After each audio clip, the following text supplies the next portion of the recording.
Hello, Assalamu alaikum everyone. I am Kaleem and in this video I'll teach you about uses and forms of present perfect continuous tense. So let's get started.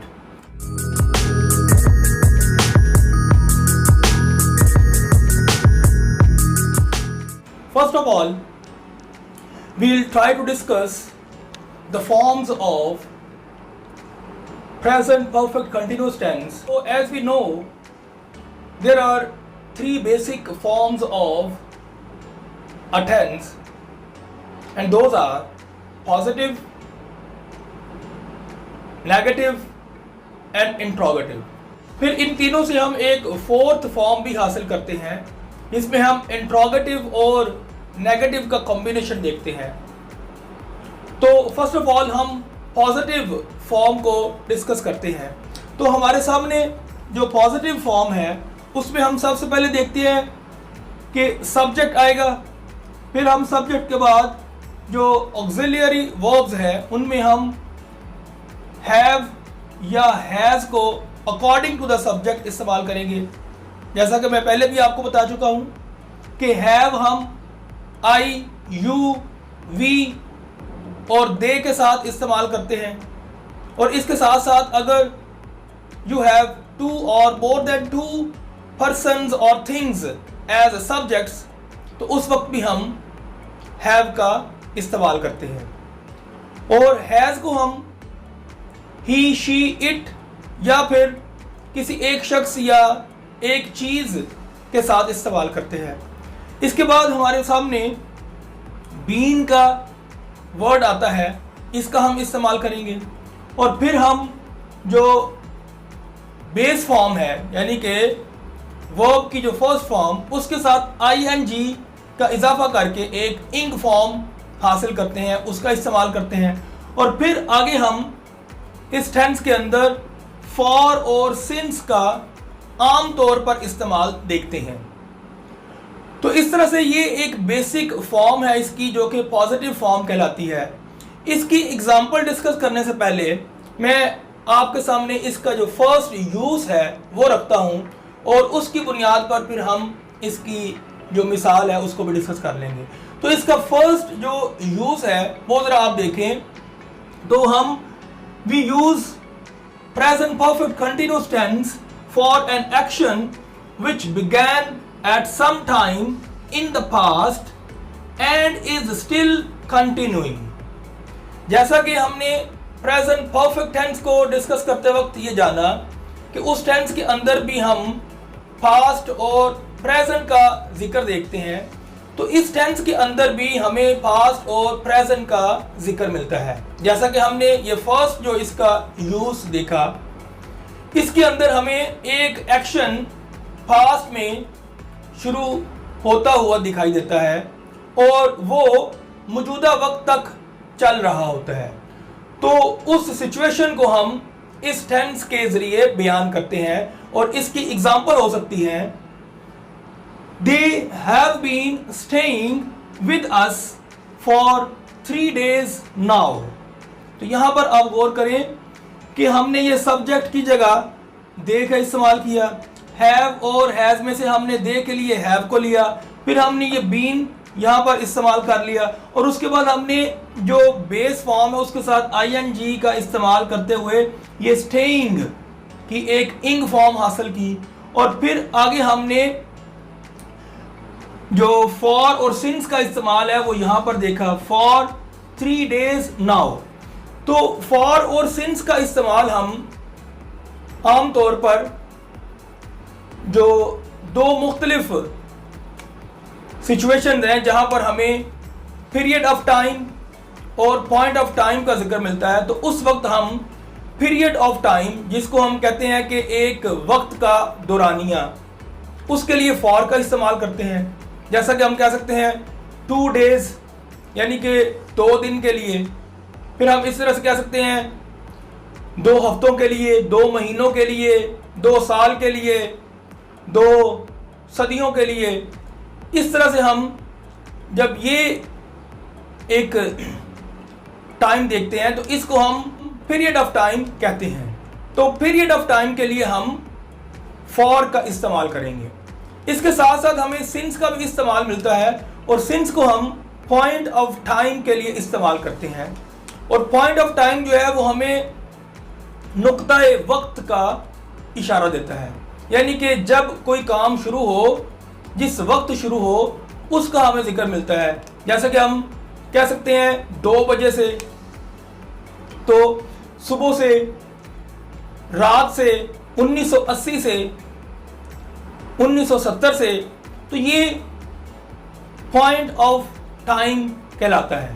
तो यहां जब इस तरह का आपको time मिले तो उस वक्त हमने सिंस का इस्तेमाल करना होता है। उसकी एक एग्जांपल देखें आप, और इस एग्जांपल को हम डिस्कस करने से पहले इसका एक और यूज देखते हैं कि we use present perfect continuous tense to talk about repeated actions up to now, कि हम इसका इस्तेमाल उस वक्त भी करते हैं जब हम बार बार दोहराए गए हुए काम का इस्तेमाल देखते हैं मौजूदा वक्त तक। और उसकी एग्जांपल हम अब सिंस के साथ ले लेते हैं पॉजिटिव फॉर्म के अंदर। तो यहां देखें, he has been playing the piano since he was 4।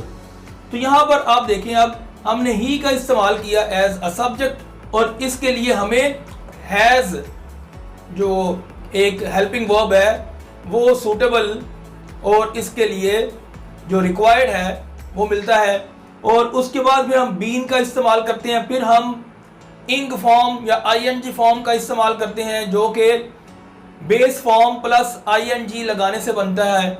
और फिर आगे हम सिंस का यहाँ पर इस्तेमाल देखते हैं, और उसके बाद फिर हम आगे फर्दर ही वॉज 4, यानी कि जब उसकी उम्र 4 साल थी उस वक्त से वो पियानो बजाता रहा है। तो इस तरह से हम इसको यहाँ पर इस्तेमाल करते हैं। आगे बढ़ते हैं, तो अब हम एक और इस्तेमाल देखते हैं जो कि पॉजिटिव फॉर्म के अंदर ही हमें उसकी एग्जांपल मिलेगी, और वो थर्ड यूज है कि we can use present perfect continuous tense to talk about an action which ends just before the present, यानी कि ऐसे एक्शन के लिए भी हम इसका इस्तेमाल करते हैं जो कि मौजूदा वक्त से थोड़ी देर पहले खत्म होता है। तो जैसा कि मैंने आपको लास्ट टाइम भी बताया, जस्ट का मतलब हम लेते हैं अ शॉर्ट टाइम अगो, थोड़ी देर ही पहले। तो लिहाजा यहां पर तकरीबन आपको एक ऐसी सिचुएशन मिल गई जिसका हमने इस्तेमाल प्रेजेंट परफेक्ट टेंस के अंदर भी देखा था। तो इसकी एग्जांपल देखें, he's been, ये he's जो है he has की कॉन्ट्रैक्टेड फॉर्म है। he's been swimming, that's why his hair is wet। तो यहां पर ये बेसिकली हमारी ये जो फर्स्ट जो सेंटेंस है ये हमारी एग्जांपल है, और आगे हमें वजाहत मिल जाती है। ये सेंटेंस हमें ये पता दे रहा है कि he's been swimming, यानी कि वो थोड़ी देर पहले तक स्विमिंग करता रहा है और वो एक्शन उसका अब थोड़ी देर पहले ही खत्म हुआ है। और यहां पर एक और पॉइंट जो ग्रामेटिकल पॉइंट है वो मैं आपको समझाता चलूं। हेयर जो है ये वर्ड, ये हमें जो इसकी फॉर्म मिलती है वो सिंगुलर फॉर्म मिलती है, और इसके साथ हम हमेशा सिंगुलर वर्ब इज का इस्तेमाल करते हैं। मगर इसका जब हम मतलब लेते हैं तो हम इसको प्लूरल मतलब में इस्तेमाल कर सकते हैं, यानी कि यहाँ पर ये ज़रूरी नहीं कि ये एक बाल की बात हो रही है, ये सारे बालों का जिक्र हो रहा है। His hair is wet, यानी कि उसके बाल गीले हैं। तो उससे हमें पता चला कि उसके बाल गीले हैं, थोड़ी देर पहले तक वो स्विमिंग कर रहा था, नहा रहा था। आगे बढ़ते हैं, तो अब हम नेक्स्ट नेगेटिव फॉर्म को डिस्कस कर लेते हैं। तो इसके अंदर once again we'll have subject, फिर हैवंट या हैजंट, ये कॉन्ट्रैक्टेड फॉर्म है और ये आम तौर पर नेगेटिव सेंटेंसेस में इसी तरह से इस्तेमाल होती हैं।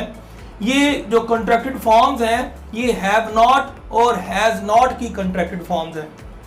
आगे फिर हम बीन का इस्तेमाल करेंगे और फिर हमारे पास बेस फॉर्म प्लस आईएनजी यानी कि इंग फॉर्म आती है और आगे हम रेस्ट ऑफ द सेंटेंस जो है उसको इस्तेमाल कर सकते हैं। इसकी एग्जांपल से पहले मैं आपको एक यूज बताता चलूं जिसकी एग्जांपल हम नेगेटिव फॉर्म के साथ डिस्कस कर लेंगे। तो इसका यूज जो एक और हमारे सामने आता है that is we can use present perfect continuous tense with the word recently. इस रिसेंटली वर्ड के साथ भी हम इस टेंस का इस्तेमाल करते हैं, यानी कि इस टेंस के अंदर इस वर्ड का हमें इस्तेमाल मिल सकता है। मसलन she hasn't been feeling very well recently. तो यहां पर आप देखें रिसेंटली का हमें जिक्र मिला और रिसेंटली से मुराद होता है फ्यू डेज और वीक्स अगो, थोड़ी देर पहले, यानी कि चंद दिन या चंद हफ्ते पहले का जिक्र हम रिसेंटली या एक और वर्ड होता है लेटली उसके साथ करते हैं। तो यहां पर आपने ये एग्जाम्पल देख ली जो कि नेगेटिव फॉर्म के साथ है। ये शी हमारे पास सब्जेक्ट के लिए आ गया, फिर हमें ये हैवंट और हैजंट में से according to the subject hasn't को लिया और फिर आगे हमने बीन का इस्तेमाल किया और फिर हमने जो आईएनजी फॉर्म है उसका इस्तेमाल फीलिंग की शक्ल में देखा और फिर आगे हमारे पास वेरी वेल रिसेंटली ये एक एडवर्ब की शक्ल हमें मिल रही है जो कि रिसेंटली वर्ड जो है ये एक्चुअली एक एडवर्ब है। तो इस तरह से हमने रिसेंटली का इस्तेमाल देख लिया इस नेगेटिव फॉर्म के अंदर। अब आगे हम बढ़ते हैं तो अब हम इसकी इंट्रोगेटिव जो फॉर्म है उसको डिस्कस कर लेते हैं। तो इंट्रोगेटिव फॉर्म हैव और हैज के साथ शुरू होगी, फिर हम सब्जेक्ट को लेकर आएंगे, फिर हम बीन का इस्तेमाल करते हैं और उसके बाद हम आईएनजी फॉर्म जो कि बेस फॉर्म प्लस आईएनजी से बनती है उसको लेकर आते हैं और फिर हम रेस्ट ऑफ द सेंटेंस को इस्तेमाल करते हैं। इसकी एग्जांपल हम एक डिस्कस कर लेते हैं। हैव यहां से हमने लिया शुरू वाले हिस्से से। हैव के लिए हम सब्जेक्ट जो मुनासिब है वो दे है उसको इस्तेमाल कर रहे हैं। हैव दे ये सब्जेक्ट के लिए दे आ गया। आगे फिर हम बीन को लेकर आए, हैव दे बीन, और फिर ये आईएनजी फॉर्म हमारे पास सामने आ गई। वेटिंग लॉन्ग, क्या वो देर से इंतजार कर रहे हैं। तो इस तरह से हमने ये एक सिंपल जो इंट्रोगेटिव सेंटेंस है उसको हमने बनाया। आगे अब हम WH वर्ड के साथ अब इसका एक सेंटेंस बना लेते हैं। तो उसकी फॉर्म देखते हैं। पहले हम WH वर्ड आ जाएगा। WH वर्ड्स मैंने आपको पहले भी बताए हुए हैं। ये ऐसे वर्ड्स होते हैं जिनके अंदर आपको WH के लेटर्स मिलते हैं। मसलन what, who, where, when, whose, how, इस तरह के ये वर्ड्स होते हैं। तो उनको हम यहाँ पर उनमें से कोई एक मुनासिब हम यहाँ पर इस्तेमाल करेंगे शुरू में। उसके बाद सेम स्ट्रक्चर जो ऊपर हमने इंट्रोगेटिव सेंटेंस के लिए डिस्कस किया वो लेकर आएंगे हम। हैव या हैज़ में से कोई एक रेलिवेंट हेल्पिंग वर्ब, फिर सब्जेक्ट, फिर बीन, फिर आईएनजी फॉर्म जो कि बेस फॉर्म और आईएनजी को मिलाने से बनती है, फिर रेस्ट ऑफ द सेंटेंस आ सकता है। और इसकी एग्जांपल देने से पहले मैं आपको इसका जो एक और इस्तेमाल है वो बताता चलूं कि we can use present perfect continuous tense with words like lately and how long. इन दोनों की एग्जांपल हम यहां पर WH वर्ड्स के साथ डिस्कस कर लेते हैं। What has he been doing lately? Lately भी recently का मतलब देता है, यानी कि few days और few weeks ago, थोड़ी देर पहले यानी कि चंद दिन पहले या चंद हफ्ते पहले का जिक्र हम lately या recently के साथ करते हैं। तो इसकी एग्जांपल हमारे सामने आ गई कि ये what जो है WH वर्ड आ गया हमारे पास, फिर हमने हैज़ यहाँ से ले लिया, फिर बीन का इस्तेमाल किया, फिर हमने सब्जेक्ट को इस्तेमाल किया ही, फिर हमने बीन का इस्तेमाल किया, फिर उसके बाद हमने आईएनजी फॉर्म डूइंग की शक्ल में लेकर आए और फिर हमने इस वर्ड का इस्तेमाल कर लिया जिसके लिए हम इसके यूज़ को देख रहे हैं, यानी कि लेटली का इस्तेमाल कर लिया। एक और वर्ड है जो कि हम हाउ लॉन्ग, ये भी WH वर्ड के साथ एक क्वेश्चन फ्रेज बनती है। तो how long have they been playing, कि वो कब से खेल रहे हैं। तो जब हमने कब से के उर्दू वर्ड्स के साथ कोई क्वेश्चन बनाना हो इंग्लिश में, तो हम उस वक्त हाउ लॉन्ग का इस्तेमाल करते हैं। तो इस तरह से ये वो इसकी बेसिक फॉर्म्स हैं और साथ उसके हमने इसके डिफरेंट यूसेस को डिस्कस किया। यहाँ पर एक जो फॉर्म और हम बना सकते हैं वो है इंट्रोगेटिव और नेगेटिव का कॉम्बिनेशन। तो उसमें आपको मैं पहले भी बता चुका हूं कि हम इंट्रोगेटिव जो एक आगाज है वो करते हैं इसके फॉर्म के अंदर, यानी कि हमारे पास शुरू में हैव या हैज या फिर हमें WH वर्ड मिल सकता है। फिर हम उसके बाद आगे सब्जेक्ट को इस्तेमाल कर सकते हैं और फिर हम सब्जेक्ट के बाद नॉट को लेकर आते हैं और फिर हम बीन को इस्तेमाल करते हैं और फिर आगे हम जो इसकी ING फॉर्म है उसका इस्तेमाल करते हैं और अगर कुछ और सेंटेंस का हिस्सा है तो वो रेस्ट ऑफ द सेंटेंस हम उसको आखिर पर अकॉर्डिंगली इस्तेमाल कर लेते हैं। तो इस तरह से हम इसकी इंट्रोगेटिव और नेगेटिव जो फॉर्म है उसको कंबाइन करते हुए भी उसका इस्तेमाल कर सकते हैं।